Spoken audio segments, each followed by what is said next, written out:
Ladies and gentlemen, welcome to the Rainy Day Podcast. I'm your host, Adrian, aka A-Train 87. And today I'm talking NBA Finals Game 7. And of course, you already know, man, the Stanley Cup champions back to back Florida Panthers. Our Florida Panthers, I should say. Yes, sir, man. Boys got the cup again, partying again, parade again. Might be some rain again tomorrow, but we gonna get through it, man. You know how South Florida does. A little rain don't bother us, man. A little rain don't bother us at all. Yeah, but first we gonna kick it off, man. We're gonna start talking about the NBA Finals. So game 7 is coming, man. It's here. I mean, NBA Finals game 7 is gonna be something else. Not too many game 7s in the NBA Finals throughout the years, but this one should be a good one. You got two superstars pretty much. I don't some people ain't calling Tyrese Halliburton a superstar, but I will say he is a superstar just because what he's done with that team. And SGA has a lot of help. SGA has a lot of help, but he is the MVP. All right. Now, is he going to be the MVP of the finals? We should see about that. But first, they got to get through this game 7. So go do a little recap. We'll do a little recap, man. Game 1, Pacers came in to OKC, and Halliburton got that game-winning shot at the end to beat OKC 111 to 110. That was incredible. That was incredible, by the way. And then the Thunder come back game 2 and beat them 123-107. Then you got game 3, Pacers win 116 to 107. And then Thunder went on a little, they went on a little run. They went on a little run. They win game 4 and 5. Game 4, they won 111 to 104, which was a great game. Actually felt like an NBA Finals game other than the first game because the other two were just a little bit of runaways. And then game 5, Thunder win that one easily, 120 to 109, and that is the game that Tyrese Halliburton hurt his calf. He was questionable throughout the couple days, but then he ended up playing in game 6. Didn't do too much game 6, but the Pacers come out with a win because of their depth, and we're gonna talk about that. But they win 108 to 91, and they started that game 0 for 8. So a lot of people, including myself, thought, man, it's gonna be a blowout. OKC's going, win they first chip, but it did not happen like that. Um, SGA did score 21 points, but he was minus 17, had 8 turnovers. He has scored 30 or more in 4 of the 6 games. So that's something to look out for going into game 7. Yeah, all OKC starters were at least -11. And hey, Jalen Williams, number 8, he was minus 40. So, I mean, that's something right there. Just a really bad game that you really don't see from OKC. They ended up having 21 turnovers, shot 26% from the three, 8 of 30. I mean, that was pretty bad for them. And then 41% from the floor. So bad game all around for OKC. And this is a team coming off 68 regular season wins, number 1 defense. They went 40-1 against the East during the regular season. Like, that's crazy to think about. If you really think of 40-1, they only lost against one East team, which is wild, man. But Pacers, they got some dog in them, man, and they got a lot of heart. I'll tell you that. OKC, I feel like is the more talented team, but if you really look at how this series gone, they pretty evenly matched. Obi Toppin in game 6, led all scorers with 20 points. Siakam 16 points, 13 rebounds. Nemhard added another 17. Tyrese He got 14 points, only played 23 minutes. Really didn't need to play more than that because they were just so ahead in that game, especially by halftime. And then we got to talk about your boy TJ McConnell, man. Been saying this dude is a dog for few years now. Like up and comer, man. Not a household name, but straight up dog. I mean, listen to this stat line: 12 points, 9 rebounds, 6 assists, 4 steals. Tell me that ain't incredible stat line right there. That's a hustler right there. That man was doing everything he possibly could for his team, and you got to respect that. Them boys want a cup. I mean, they want a championship. So they gonna fight hard in this game 7 to get that. The Pacers only had 10 turnovers. They didn't shoot the ball well from the free throw line, but still came out with the dub. So going into game 7, I want to know, who do y'all think has the edge? Because this series kind of been back and forth the whole time, and other than OKC getting those 2 wins in a row. OKC is the favorites, 8.5 point favorites at home for game 7. Home teams are 15-4 in NBA Finals game 7s. So, I mean, if it definitely favors them, that's probably why they're the favorite. This is the first game 7 in the NBA Finals since 2016. That was Cavs versus Warriors. Cavs ended up getting that one. Um, Nobody scoring 100. That's what it's looking like. The last time both teams or any team scored 100 in a NBA Finals game 7 was 1988. That was Lakers Pistons. So expect a close game, desperate game from both teams, but they got to play smart basketball. My takeaway is I think the bench is gonna decide this game. The superstars have to be the superstars, but the bench will decide this game. The depth of each team is going to decide whose bench, whose role players play better. That's who's going to come out and get the win. And I don't know, man. I said OKC was going to run away with this. They are at home.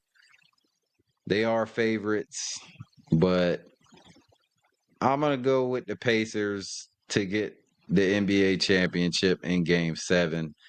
And I know I'm pushing it. This is a, but I don't know, man. I feel like the Pacers they're gonna come out and play a smart game, and I feel like their depth will probably end up being the reason why they win. We spoke about TJ McConnell, and boy, I mean that ain't the only dog they got on in they depth coming off their bench, and they got some players over there. So I do want to ask, does anybody think the officiating do you think they're gonna let them play, or are they gonna be calling little ticky tack fouls in a game 7? Let me know what y'all think in the comments. I think Pacers pull this out, and I picked OKC before the series even started, but I don't know, something about these Pacers, man. They done showed me something. And yeah, man, I'm gonna go with that. And hopefully it's a good game, and the officials just let them play, and then boys get down and dirty. It's game 7, man. It's gonna be It's a lot of pressure on both teams, especially OKC being at home. So we'll see. Um, all or nothing, though. All or nothing, and we shall see what comes of this game tomorrow at 8. And speaking of tomorrow, we're going to talk about our Florida Panthers, back-to-back Stanley Cup champions. And yeah, man. I mean, it really don't get no better than this. Holding up the cup, man. They let all the new guys touch it. first, let them get their grace with it.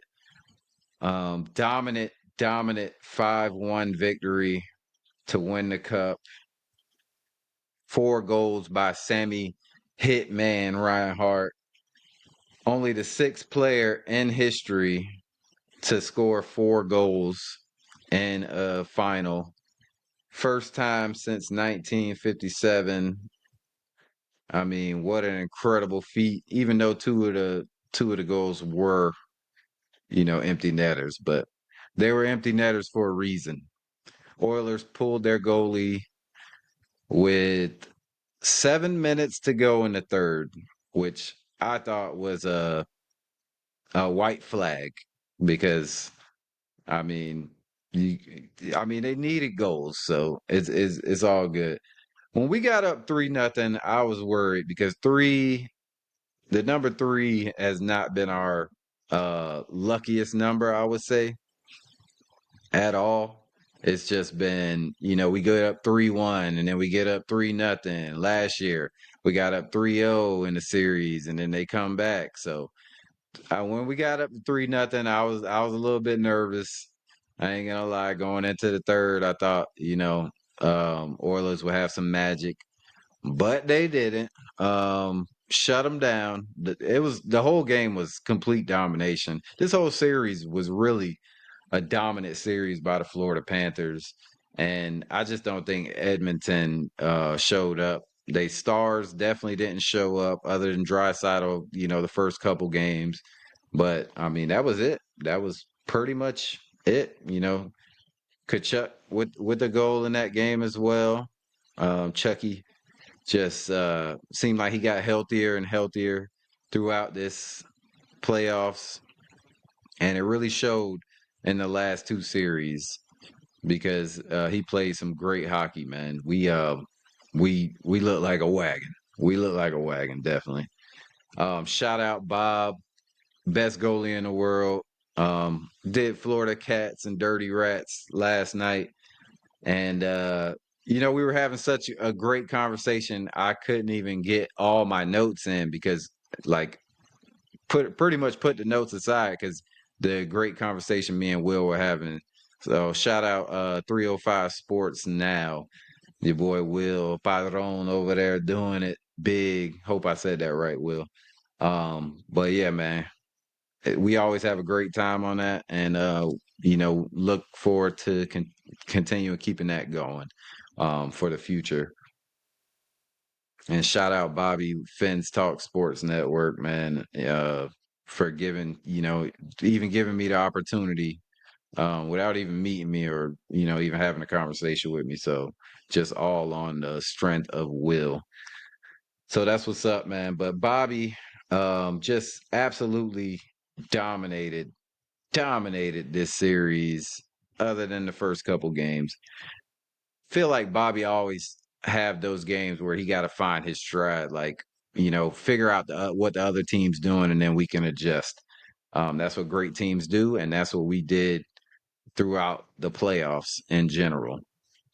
So 92 goals scored in the postseason, 28 goals in the final. We were plus 39 in the postseason, with Bobby back there just, being the brick wall that he is. Um, just absolute legend Bobby is. And gotta show love to Bobby always. Our brick wall, of course, just dominant player, man. Best goalie in the world, and he been at least for the last 2-3 years for sure. So what else we got? A lot of people talking about dynasty, you know. Me personally, I don't think you're a dynasty until you win 3. So that's just my opinion. We've been to 3, only won 2. We won another one in the next 2-3 years. Then we could call it a dynasty. But I'm gonna be humble and just say, keep it going. We're a great team. We're the best team in hockey. Let's just keep being the best team in hockey. That's what I'll say. And then shout out Sam Bennett, of course. Uh, just a absolute beast. He pretty much willed us to wins in this postseason. 15 goals in the postseason and 13 on the road. And we were pretty good on the road, I'd say. But yeah, winning the Conn Smythe playoff MVP, definitely deservingly so. Could have been one of 5 players, like everybody keeps saying. Bob could have got it. Um, Marshawn could have got it. Sammy Reinhart, even though he got most of his goals that last game. Shout out Sammy Hitman. And then Barkov could have got it just off his defensive alone for what he's done. A lot of players playing with injuries. It's crazy to hear about the injuries. Reinhardt had a grade 2 MCL.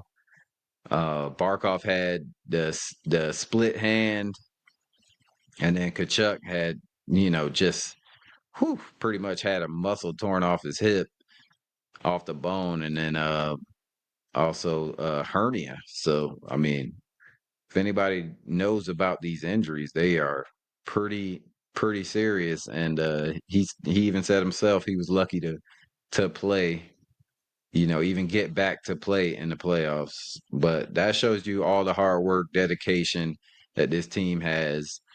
And the players on this team, man, all great dudes. We play as a family. Look at Brad Marchand. I mean, he was our enemy for the longest time, and as soon as he came to the team, they welcomed him with open arms, and look, they got a cup together, man. And shout out Seth Jones too, just another trade at that trade deadline that really helped us get over the hump in these playoffs with his defense. And he wasn't just defense. Our defensemen are never just defense. All defensemen scored in this series. I mean, in this playoffs, and I think we had 19 players score in total, which is just, I mean, depth by far. Edmonton also had a lot of players score. They were pretty deep too, man, but their depth just wasn't enough. I mean, you can see it. I mean, when you only have 2 players really that's doing anything, and they didn't really do anything, your superstars don't show up, and then your depth's not enough. You get dominated. You get dominated. 255 minutes that the Florida Panthers led in this Stanley Cup final. Uh, just record-setting time leading, and that says enough about how dominant it was. Could have been a sweep if we don't give up 3-1 in game 1, and then we don't give up 3-0 in game 4. Sorry. But yeah, it could have been a sweep, man. But I mean, everybody played. We were 9-0 in the first, 9-0 in the first period in games 3-6. So I mean, that says enough to get ahead and you keep it. I already said new guys all got handed the cup first after Barkov, retrieved it from the commissioner. And that if that don't tell you what this team is about, then I don't know. You must be crazy. I don't know. You must be. Hats off to defensemen Ekblad, Jones, Forsling, Mikola. I mean, best road team in history, tied the record for 10 wins. So tied for best road team in history. You be the judge. 10 wins on the road in the playoffs. Gotta love it. 61 goals scored on the road. Uh, that's a record. I mean, the record was 49, and that was Wayne Gretzky's LA Kings in 1993. Dominant. Dominant on the road. 6 players with at least 20 points. You had Rhino, Chucky, Swaggy, Bennett, Barkey, Marchand. Marchand had 2 game-winning goals.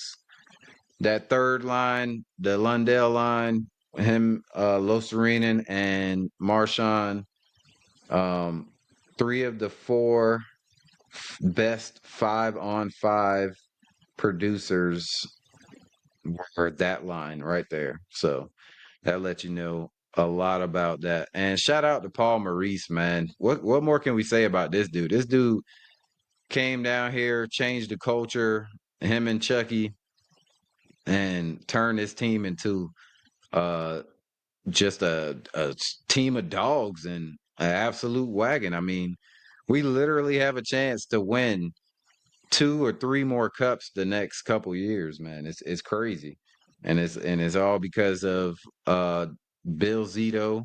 Shout out Bill Zito.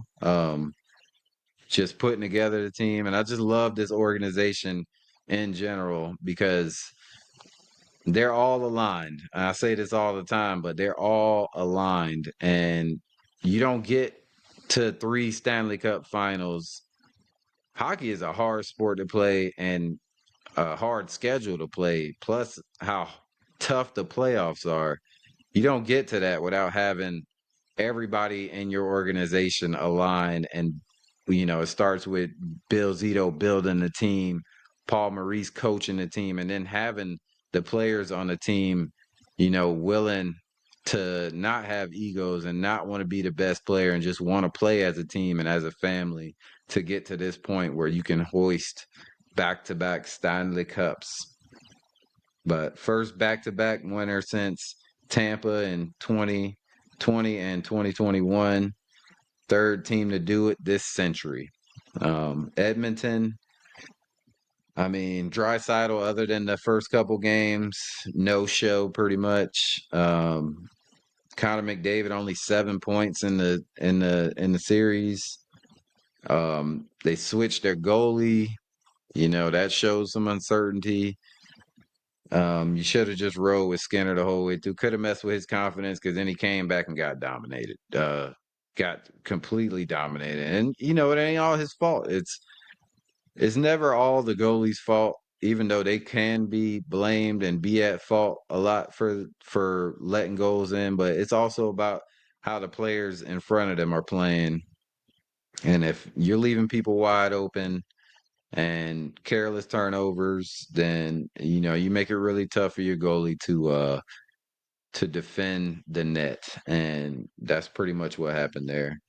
McDavid, he did give Florida their flowers. They was asking him some stupid questions. You could tell he's very pissed off. Sucks losing, especially when you do it twice. He did say that last year was like heartbreak. He was sad, and this year he's more like pissed off, which is also what Serena Taylor said on Cats and Bolts. She echoed those sentiments, said last year was heartbreaking, and this year she's just pissed off. I mean, shout out Serena and Cats and Bolts and Rod Peterson over there, man.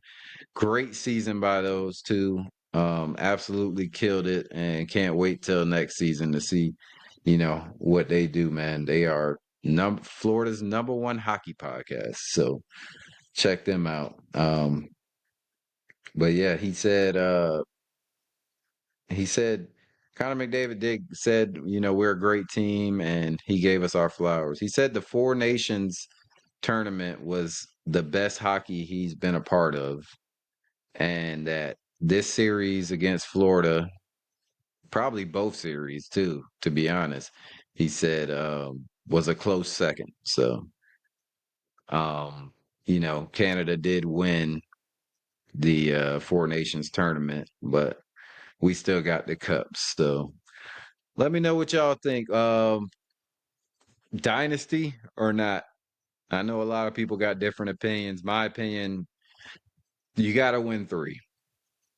So we did call that Panthers in 6, and they did get it in 6. Love it.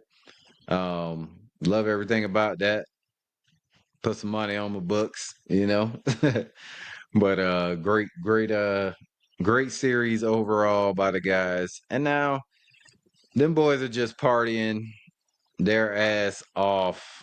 I mean, and they ain't fucking around at all. Literally. Been elbow room twice. Been to 11. Was on a yacht yesterday. Then back to elbow room. Like, who knows what they're doing today? And them boys been working. Raising Canes, Duncan. They're gonna be doing like autograph signings the next week or two. So, it ain't all just partying. It ain't all just play. Them boys getting after it, getting that money too, handling business. And then we move into the off season, which I'm sure is just gonna be a summer of partying with the cup. Did anybody see the picture of the cup that the cup got damaged on the ice that night that we won? I haven't seen anything about it since that night, but it definitely was a picture that looked like, the cup got dropped or something. But let me know if y'all know any more about that in the comments. Um, and what else? So now we move into, off season, and there's, the three question marks pretty much on the team: Bennett, Ekblad, and Marshawn.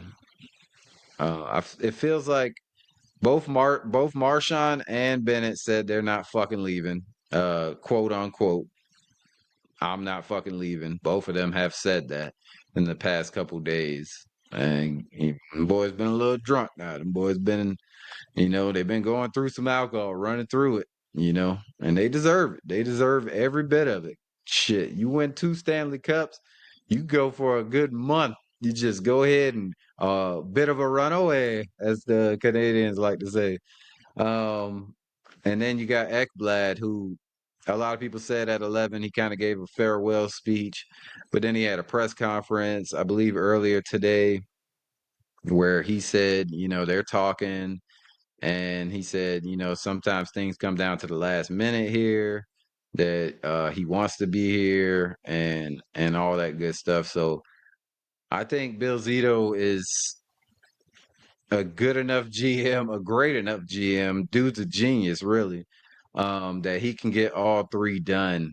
It's just gonna be about the money. If they want more money, then they're gonna go somewhere else. I mean, that's plain and simple. They're gonna have to go somewhere else. If they willing to, take less money with our state tax, our advantage that we have here in Florida, then they will take less money for more chances at a cup. All right, because it's very possible to get back and win another cup next year. Also, with the team that we have, and if we keep these players, of course, some players are going to go. Some of these players that sign like a 1-year deal, they're going to be out of here. But we'll find more depth. We'll find players that fit the team right, and I believe we'll be back next year. Definitely deep playoff run and possible another Stanley Cup final. I just really believe in this team, the way it's built, and the players we have, and the coaches we have, the GM we have.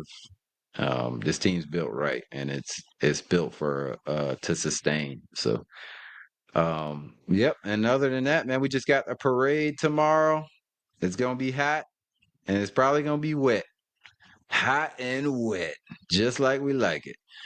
So it's gonna be a good time down there. Everybody be safe. If you're drinking, please don't drive. That's a long, especially a lot of people coming from everywhere. Don't drive, ride share, carpool, all that with a designated driver, of course. We'll all be down there tomorrow, me and the fam, and we're gonna celebrate, man. Celebrate this great achievement that the Florida Panthers have bestowed upon us, because the Dolphins definitely haven't done anything for us for almost my whole life. And the Heat got 3 championships. The Marlins got 2 World Series. So it's on you, Dolphins. Y'all are up now, but we'll talk about that a little later in the summer. Get on the Dolphins, man. But yeah, man, everybody, please like, share, and subscribe. I appreciate you watching, and I will see y'all. We got WWE Night of Champions preview next week, and I'm working on some other things with some guests for the show. But we'll definitely have some stuff dropping, probably multiple things next week. That's what it's looking like. Just got to get it all scheduled. All right, man. As always, appreciate you. And in the great words of Jackie Moon, everybody love everybody, baby. Goodbye.